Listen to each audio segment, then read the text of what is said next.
हम यह पठन पाठन आपको प्राप्त करने और कराने के लिए साधन के रूप में करने जा रहे हैं। इस कर्म को और इसके कर्म फल को भी आपको अर्पित करते हैं। ओम शांति शांति शांति। सबको सादर नमस्ते। आज हम विचार करेंगे कि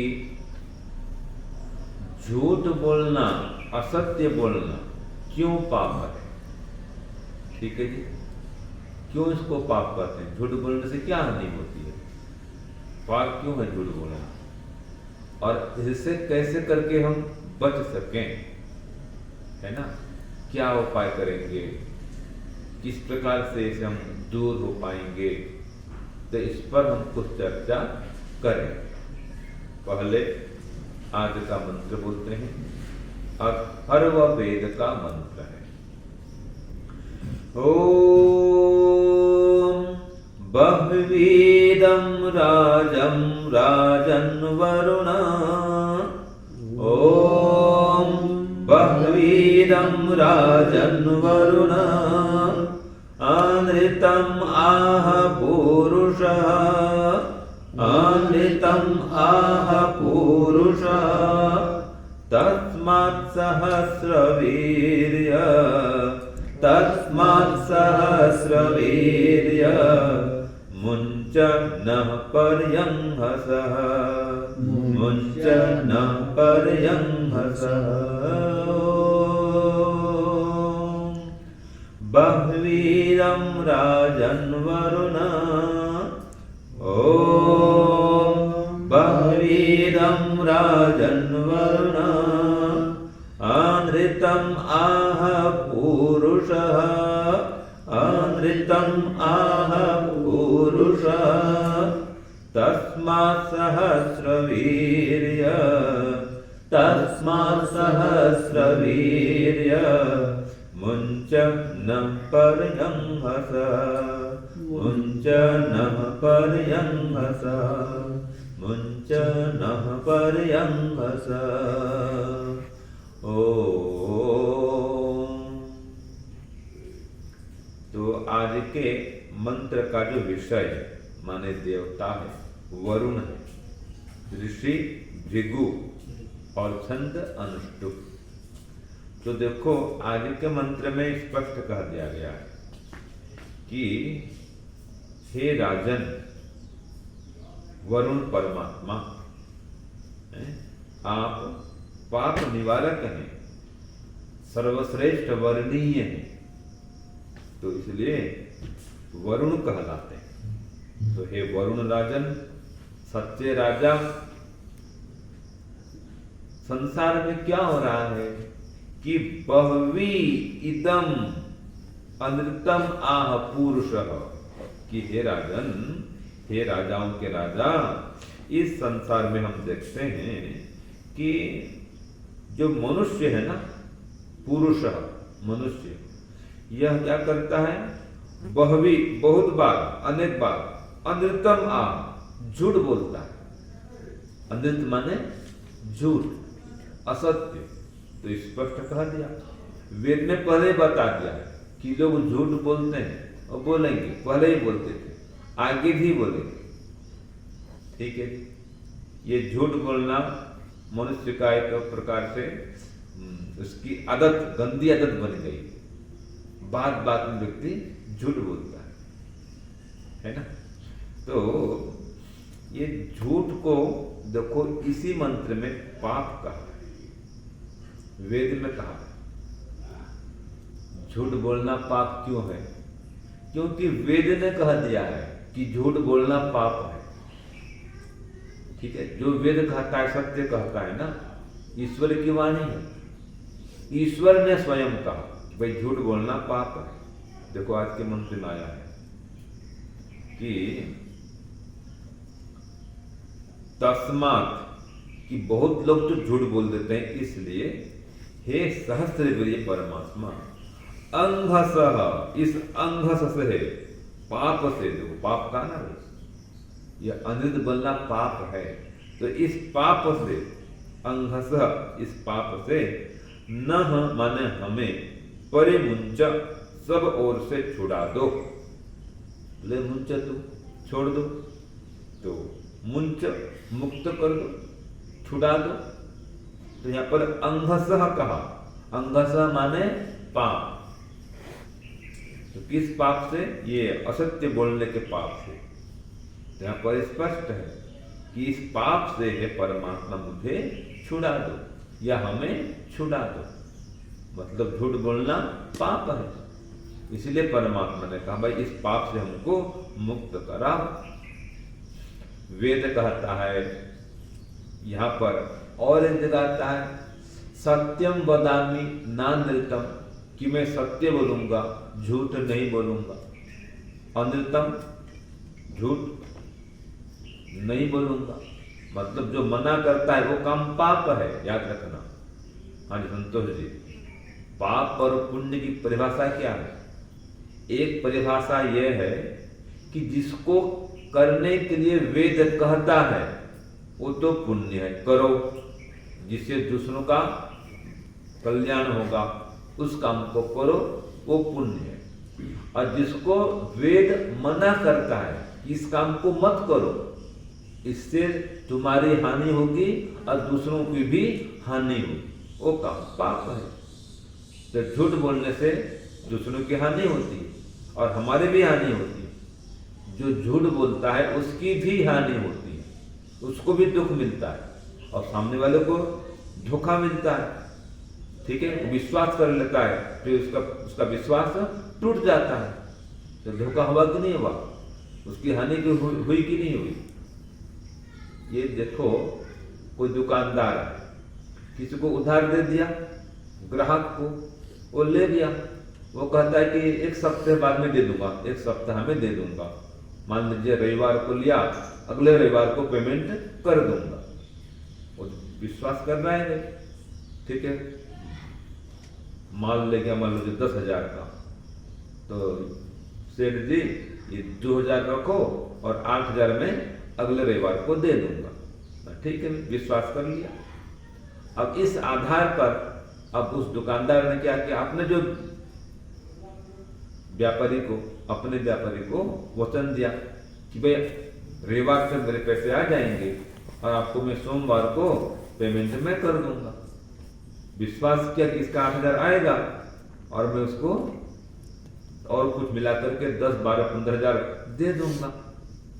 अब जब रविवार समय आया, दिन भर बीत गया, पैसा दिया नहीं। अब ये फोन करता है या उसके घर में जाता है सुबह सुबह सोमवार को, भाई लाओ मुझे पेमेंट करना है मेरे व्यापारी को। कि नहीं दुकानदार जी, सेठ जी, नहीं हो सका, ये है वो है। बता, अब उसको धोखा हुआ कि नहीं हुआ। अब इसको पता है कि मेरे पास पैसे नहीं है, नहीं दे सकता हूं, तो क्यों ऐसा बोलता है। और अगर बोल दिया तो जाओ, वो दुकानदार एक होता है ना जो ब्याज में देता है पैसा, समझा, सूद देता है, ब्याज। जाओ सोना चांदी रखो, भाई गहना रखो और मुझे 8,000 रुपया दो, मुझे पेमेंट करना है। ये है सच्चाई, सच्चा व्यवहार। कहीं से लाओ और उसको दो, आपने वचन दिया है। और नहीं तो वो बेचारे फिर वो ऐसा करेगा, उसको तो पेमेंट देना है व्यापारी को, तो व्यापार से तो रुक जाएगा। अगर ये नहीं देता है तो वो कहीं से और लाएगा, वो कोई उधार करेगा, तो उसको तो कष्ट हो गया। तो कष्ट पहुंचाना क्या है, पाप है। ठीक है जी। और इसका अपना विश्वास टूटेगा तो आगे उसको माल नहीं देगा वो दुकानदार, भी तो झूठ बोलता है, 8 दिन में दूंगा बोलता है, देता नहीं है। फिर कभी जाएगा उसके पास भी दे दो 1000 रुपया कभी उधार, वो नहीं देगा, उसकी हानि हुई कि नहीं हुई। ये तो व्यवहार में हानि, संसार में हानि। दूसरी हानि तो कहा गया है मनुस्मृति में कि जो असत्य बोलता है, झूठ बोलता है, ये वाणी का पाप है। और वाणी का पाप जो करेगा, झूठ बोलेगा, उसको पता है क्या जन्म मिलता है, पक्षी का और मृग का। ये मनुस्मृति में प्रमाण दिया है। ठीक है, देखो क्या कहा उसमें मनुस्मृति में, शरीर जय कर्म दोषैर्याति स्थावरतां नरः वाचिकः पक्षी मृगतां मानसः अंत्यजातिताम्। ये कहा मानसः, अगर मानसिक पाप करेंगे तो अंत्यज, अंत्यज माने एकदम दीनहीन गरीब मजदूर पिछड़े वर्ग में जाएंगे, वहां आपका जन्म होगा। ये मानसिक पाप का फल है। ठीक है, जो कि देखते हैं सेठ जी को, बड़े धनवान को, भाई ये तो गाड़ी में घूमते हैं, बढ़िया खाना पीना करते हैं, सब कुछ सुविधा है, और खुद बेचारे मन मन में दुखी होते रहते हैं कि हमको खाने को अच्छा नहीं मिल रहा है, वाहन की सुविधा नहीं है, घर ठीक नहीं है। ये मानसिक दुख जो है उनके मानसिक पाप का कारण है। बैंक में वो पट्टा वाला बन जाएंगे, सामने ही चाय पिलाते रहो, है जी, मैनेजर बैठे हैं अंदर और बड़े बड़े लोग एसी में बैठे हैं, और उनके लिए लाओ भी, जाओ भी, समोसा लाओ, चटनी लाओ, चाय लाओ, और ला भी रहा है। वो लोग खा पी रहे हैं, ये चुपचाप खड़ा है, इसको नहीं मिल रहा है, गर्मी में खड़ा है, बंदूक पकड़ खड़ा है और दुखी हो रहा है। ये तो बड़े मजा कर रहा है, मैं बाहर खड़ा हूं। ये मानसिक पाप का मानसिक उसको दुख हो रहा है, मुझे सुविधा नहीं मिली। ठीक है, ऐसे ही शरीर से दोष करेगा तो पेड़ पौधे की योनि में जाएगा, और वाणी के दोष में पक्षी और मृग बनेगा, और मानसिक पाप से वो फिर निम्न मनुष्य का जीवन प्राप्त करेगा।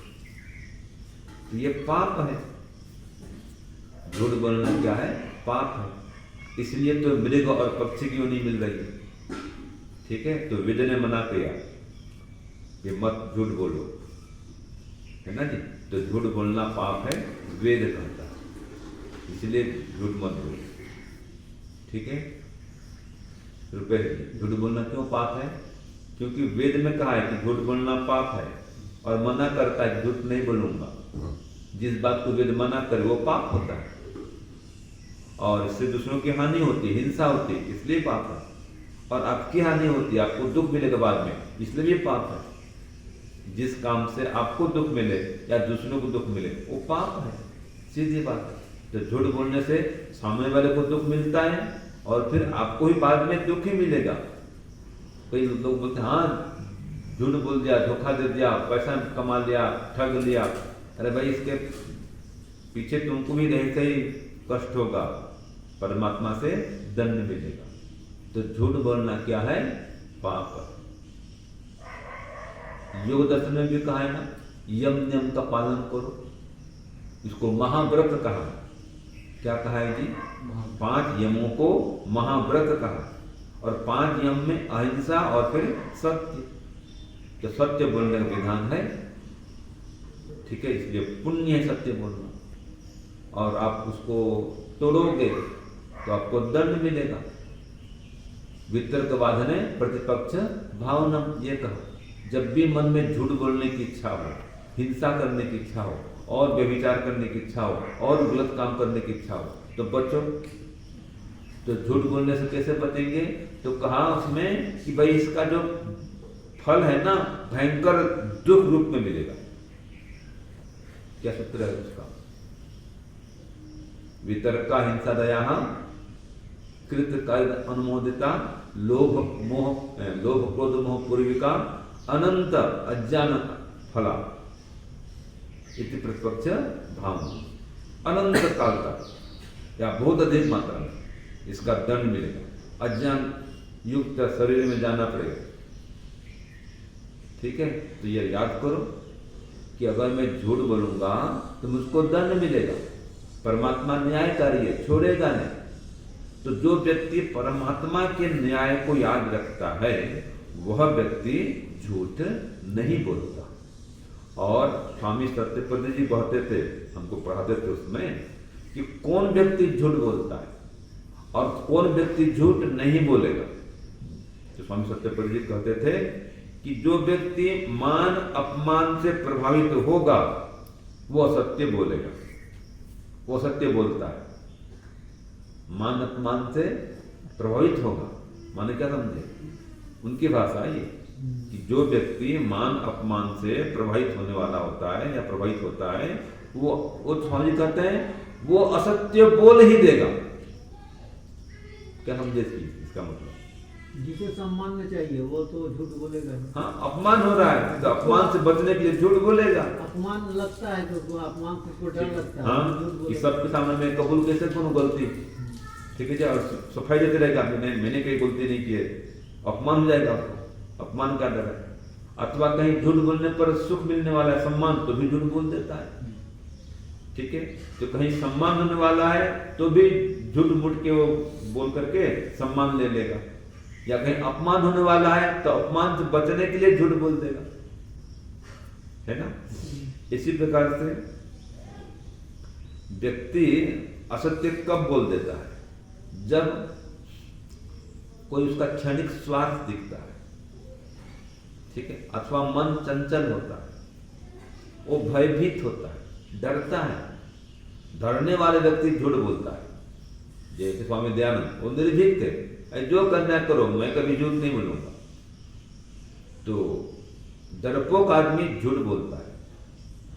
ठीक है, पापी आदमी झूठ बोलता है। जो ईश्वर की न्याय व्यवस्था पर विश्वास नहीं रखता, ईश्वर के न्यायकारी स्वरूप को याद नहीं रखता, वो व्यक्ति झूठ बोलता है। जो पुनर्जन्म में विश्वास नहीं करता वो झूठ बोलता है। वो बोलता है कि कहाँ पुनर्जन्म है, कहाँ पर कर्म फल है, और झूठ बोलो, पाप करो, मजा करो, खाओ पियो, बस और कोई जन्म नहीं है। तो जो अगले जन्म को नहीं मानता कि परमात्मा दंड देगा, पुनर्जन्म मुझे खराब मिलेगा, इसको नहीं मानता, वो व्यक्ति पाप करता है, झूठ बोलता है कि नहीं। और जो मानता है कि नहीं भाई झूठ बोलने पर दंड मिलेगा, मेरा पुनर्जन्म खराब होगा, पशु पक्षी योनि में मुझको जाना पड़ेगा, वो झूठ बोलने से बच पाता है, बच जाता है। तो इसलिए एक तो ईश्वर प्रति श्रद्धा विश्वास उत्पन्न करो कि ईश्वर न्यायकारी, सर्वज्ञ, सर्वंतर्यामी, हम सबके कर्मों को देखने वाले हैं और कर्मानुसार फल भी देने वाले हैं। तो जो मैं झूठ बोलूंगा ईश्वर से दंड मिलेगा। तो जो व्यक्ति ऐसा सोचेगा, मानेगा, वही व्यक्ति झूठ से बच पाएगा। और झूठ के स्वरूप को भी समझो, तब तो झूठ से बच पाओगे कि झूठ किसे कहते हैं, असत्य किसे कहते हैं, जानो इसको। जिसको पता भी नहीं है कि इसको असत्य कहते हैं, वो तो भरपेट झूठ बोलते रहता है और मानता है जी ये तो चलता है। कोई बोलता है कि हम तो भाई गृहस्थी हैं, हमको तो परिवार चलाने के लिए थोड़ा झूठ बोलना पड़ेगा, इतना चलता है, दाल में नमक के समान तो झूठ बोलना पड़ेगा। ये सब गलत है। तो इसलिए अगमर्षण मंत्र में कहा है कि परमपिता परमात्मा कैसे हैं कि जो हमसे द्वेष करता है या हम जिससे द्वेष करते हैं उसको परमात्मा दंडित करता है। हम परमात्मा के न्याय में छोड़े, हम झूठ न बोले, हम हिंसा न करें, परमात्मा के न्याय में छोड़ दें। अगमर्षण, अगमन क्या आता है, पाप। तो कहा ना अंगस माने पाप, तो अघ माने भी पाप, एनस माने भी पाप। एनस इसका भी अर्थ पाप होता है। अंगस माने भी पाप, अघ माने भी पाप, और पापम मन भी पाप। ठीक है जी। तो इन सब से बचने के लिए उपाय कहा कि ईश्वर के न्यायकारी स्वरूप को याद रखें। यह है पाप से बचने का मुख्य उपाय। और पाप के स्वरूप को समझें, जिससे दूसरों की हानि होती है या आपकी भी हानि होगी बाद में, वो सब काम पाप है। जिससे दूसरों को दुख मिलता है और आपको भी बाद में दुख ही मिलेगा, वो काम पाप है। जिसको वेद मना करता है ऐसा मत करो और फिर भी कर रहे हो, वो पाप है। और जिसको वेद कहता है करो और कर रहे हो, तो पाप नहीं, वो पुण्य है। ठीक है, जो वेद कहता है करने के लिए, वो तो शुभ कर्म है, वो करने का विधान है, करो। और जिसको करने का विधान नहीं है, वो कर रहे हो, वो पाप है। या जिसको करने से आपको अंदर से भय हो रहा है, लज्जा हो रही है, छुप के करने की इच्छा होती है। कई काम ऐसे होते हैं कि कुछ तो काम लीगल ठीक है, फिर भी छुप के करना है, एकांत में करना है। शौच स्नान आदि एकांत में करो, वो तो लीगल काम है, लेकिन फिर भी मर्यादा उसकी है कि एकांत में करना है, छुप के करना है। और अगर व्यभिचार आदि करोगे तो छुप के, वो पाप है, उसको नहीं करना। तो जो काम इलीगल है, गलत है, छुप के करना पड़ता है, वो सब पाप। और जो काम सबके सामने कर रहे हो, कोई डर नहीं, भय नहीं, हवन कर रहे हो, दान कर रहे हो, स्वाध्याय कर रहे हो, सत्संग कर रहे हो, कहीं यात्रा कर रहे हो, कोई डर भय नहीं है। और वहां पर कोई गलत काम करोगे तो देखोगे भाई ये लगा है क्या कहीं पर CCTV कैमरा के पकड़ में ना आ जाओ, जो पाप होने वाला है। तो ऐसे जो ये कैमरा खोज रहे हो ना, परमात्मा का देखो, परमात्मा का जो कैमरा है ना CCTV, वो लगा हुआ है।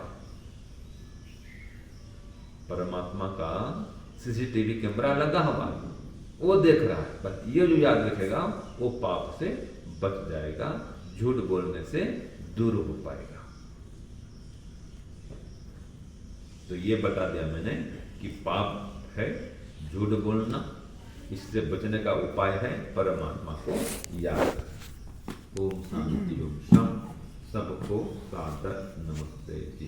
अंतरिक्षं शांति, पृथिवी शांतिराप शांतिरोषधयः शांति, वनस्पतयः शांतिर्विश्वे देवाः शांतिर्, ब्रह्म शांतिः, सर्वं शांति शांतिरेव शांतिः, सामा शांतिरेधि।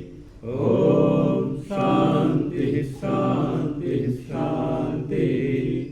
सर्वेभ्यो नमः। सबको सादर नमस्कार।